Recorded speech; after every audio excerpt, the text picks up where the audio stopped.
बिस्मिल्लाहिर्रहमानिर्रहीम। Unit 3 integration, इसमें हम एक्सरसाइज 3.6 कर रहे थे। इसी को आगे कंटिन्यू करेंगे। देखें, इसका क्वेश्चन नंबर 18 करते हैं। Exercise 3.6 question number 18, 0 to pi by 4 cos to the power 4 t dt। ये आपने इसको इंटीग्रेट करना है। और अगर ये आप याद करें, मैंने आपको बताया था कि अगर कॉज या साइन की इवन पावर आ रही हो तो आप उस पर हाफ एंगल फार्मूला अप्लाई करके उसकी पावर को रिड्यूस करते हैं। तो यहाँ पर आप इसकी पावर को रिड्यूस करें हाफ एंगल फार्मूले से। कॉज स्क्वायर, आप इसे कॉज स्क्वायर टी का स्क्वायर लिख लें। और कॉस स्क्वायर टी तो आपको पता है, हाफ एंगल फार्मूला अप्लाई करेंगे तो ये कितना हो जाएगा, 1 plus cos of 2t divided by 2, और ये ऊपर स्क्वायर एक्सपेंड करें, ये 4 तो बाहर आ जाएगा, तो ये 1 plus 2 cause of 2t plus cos square of 2t। इस कॉस स्क्वायर को दोबारा इवन पावर आ रही है ना, दोबारा हाफ एंगल लगाएं। 1/4 0 to pi by 4 1 plus 2 cause of 2t, और कॉस स्क्वायर को लिख लेंगे 1 plus cos of 4t divided by 2।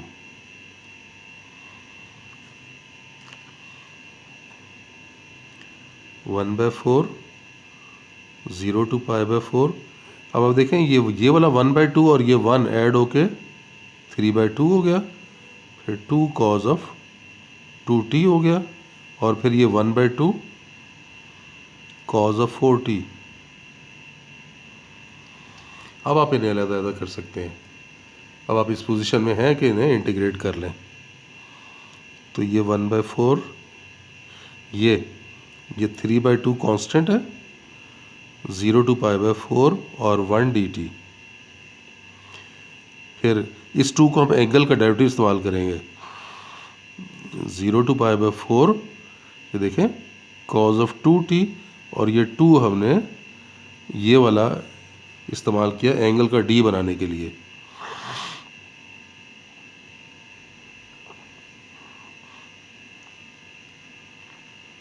और इधर एंगल का d कितना चाहिए, 4 dt। तो ये 4 से हमने मल्टीप्लाई और डिवाइड कर लिया। देख लें, ये 4 मल्टीप्लाई भी किया और डिवाइड भी किया।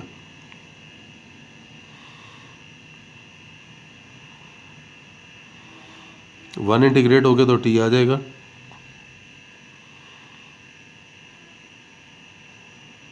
कॉज इंटीग्रेट होगा तो साइन आ गया। ये 1/8, और ये भी इंटीग्रेट होके साइन आ गया।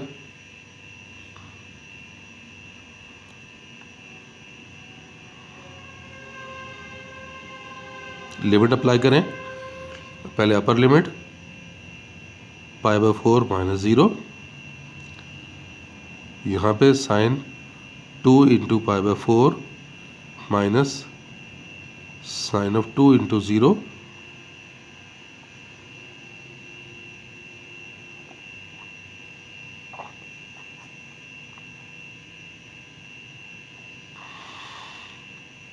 और ये साइन 4 था, ये sine 4 into pi by 4 minus sine of 4 into 0,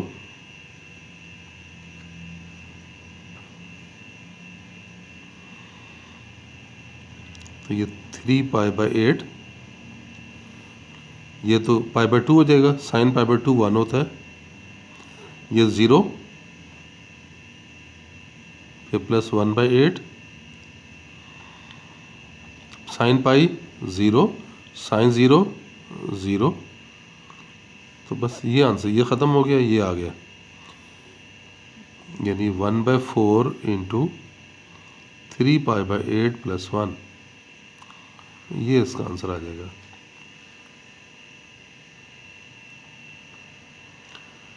next आप देखें 19th,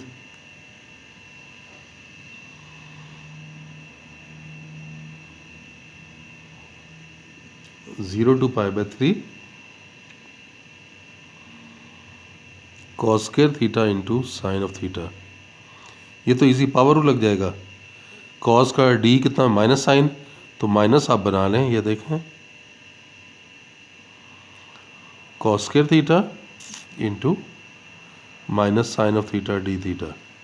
अब इसका डी मौजूद है ना, पावर रूल अप्लाई कर लेंगे।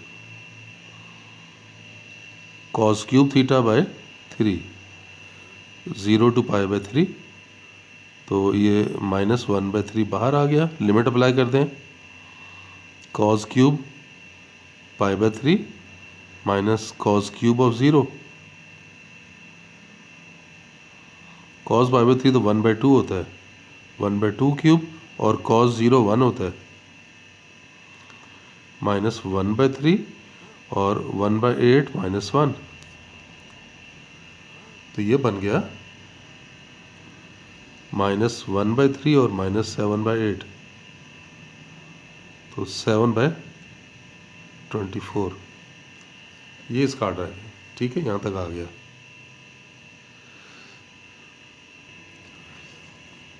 नेक्स्ट क्वेश्चन की तरफ आते हैं।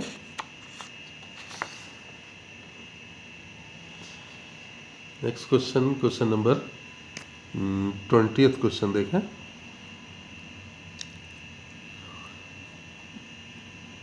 क्वेश्चन में 0 to pi by 4 1 plus cos square theta into tangent square theta. इसकी देखें इंटीग्रेशन कैसे कर पाएंगे। आप अगर दो हिस्से कर लें इसके,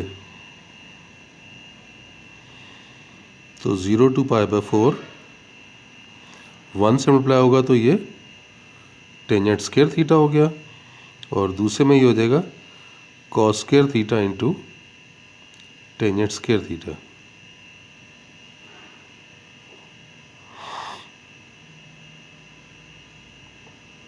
टेंजेंट स्क्वायर को तो आप क्या लिख सकते हैं, सीकेंट स्क्वायर थीटा -1, और ये cos square theta. Tangent square को हम लिख सकते हैं sine square theta divided by cos square theta, ऐसे लिख दिया। देखें कॉस स्क्वायर तो कैंसिल हो जाएगा। ये जो साइन स्क्वायर है इस पे हाफ एंगल फार्मूला लगा लें, क्योंकि पता है ना इवन पावर आए तो हाफ एंगल लगाते हैं, और सीकेंड का स्क्वायर तो हमें डायरेक्ट फार्मूला है, इसलिए इसको कुछ नहीं कर रहा। साइन स्क्वायर पे हाफ एंगल लगाएंगे तो 1 minus cos of 2 theta by 2। ये बन गया 0 to pi by 4 secant square theta. अब आप ये देखें ये +1/2 है और ये -1 है, तो ये -1/2 हो जाएगा, और फिर ये -1/2 cause of 2t theta.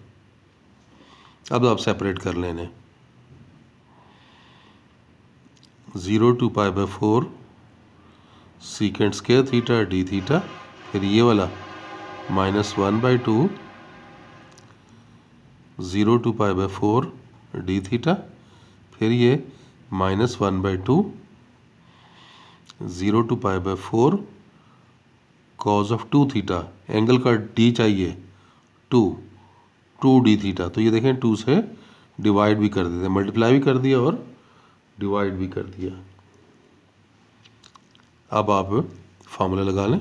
Secant square की इंटीग्रेशन टेंजेंट होती है -1/2 1 के थीटा हो गया, और ये 1/4 और कॉस का साइन हो गया। अब लिमिट अप्लाई करें। Tangent pi by 4 minus tangent 0, फिर ये pi by 4 -0 sine 2 into pi by 4 minus sine 2 into 0। Tangent pi by 4 1, tangent 0 0, ये -1 पाई बाई 8, फिर -1/4, ये तो पाई बाई 2 हो जाएगा जो कि 1 होता है, वो 0 हो गया। तो 1 - 1/4 3/4, तो 3/4 - पाई बाई 8, तो ये इसका आंसर आ जाएगा। Question number 21,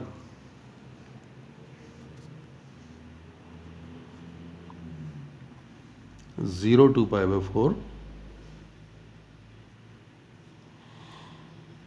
secant of theta over sin theta plus cos theta। देखें बहुत आसान। कैसे आसान है ये कि अगर आप डिनोमिनेटर में से cos कॉमन ले लें तो ये साइन है तो क्या बन जाएगा, टेंजेंट बन जाएगा, और ये 1 आ गया, और नीचे जो cos है ऊपर जाके सीकेंट बन गया। तो ऊपर पहले से सीकेंट मौजूद है तो ऊपर आ गया सीकेंट स्क्वायर थीटा, जबकि नीचे आ रहा है टेंजेंट थीटा प्लस 1।